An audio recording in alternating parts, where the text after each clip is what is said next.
Hi everybody, welcome to Simply Scuba. In today's video I'm going to be taking a closer look at the Fourth Element Aquanaut diving mask. So this is a relatively low volume mask. This is more designed for the free diving and snorkeling crowd, but by all means you could wear it while scuba diving. The one downside would be is that your actual field of view is just a little bit smaller, a bit more confined compared to a traditional larger volume mask. But otherwise, yeah, it's a good looking mask. You get two different lens options. You get clarity, which is a very clear, purer glass. It's had a lot of the contaminants stripped out of it, so it allows for greater light transmission. So that's good. It's going to be a good all-rounder if you're a bit of a nomad. You kind of venture around and dive in all sorts of different climates. If you tend to spend most of your time in greener, temperate waters, then contrast, which is this lens option here, that's better because it's going to help to filter out a lot of those greens as well as UV light as well, which can be quite damaging to your eyes. But in some temperate waters, fresh waters, it's going to help to just pick things out so you can see things a little bit easier compared to just a traditional standard lens. The actual design itself is a framed design. You have this frame holding all the components together, but it's a low volume. So the frame is actually brought a bit closer to your eyes to reduce that internal volume and move those smaller lenses a bit closer to your eye. That does actually widen them, but if it was a normal shape, it would give you a bit tunnel vision, but because they brought it closer, it actually opens out your field of view just a little bit more. Modified teardrop, so you can look downwards a bit easier, check your gauges.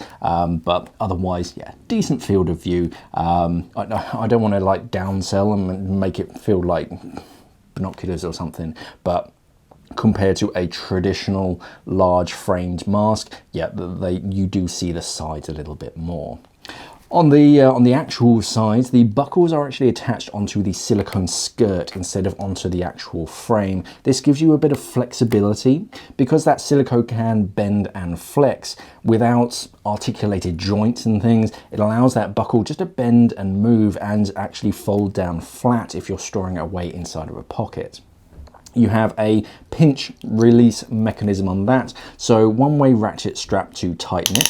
And this is a small micro adjustment, lots of little teeth instead of big chunky teeth, so you can get that perfect length to the strap, and then pinch on that button just to release that mechanism so you can lengthen it off.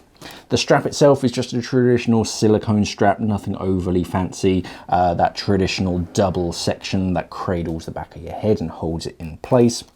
And then inside of the mask, you have that second internal skirt that creates a wide sealing surface all the way around your face to trap the air on the inside and keep the water out. Otherwise, yeah, it's very well put together. One little detail that I do like is how they've put the logo up here in the silicone. I've not seen that before. That's quite smart. Otherwise, yeah, well put together. Nice finish to it. Some masks, you have that kind of swarf that you have to pick off quite carefully, but they've done this all very clean, very neatly, well put together little mask. So this, as I said at the beginning, is more designed for the snorkelers and free divers, but by all means, you could wear it while scuba diving. There's no reason why you wouldn't. And then, yeah, you've got those two different lens options to pick from. Now, there's going to be more information on our website, simplyscuba.com. There's going to be a link down in the description below so you can check it out and buy it from us at Simply Scuba. Thank you for watching, everybody, and of course, safe diving.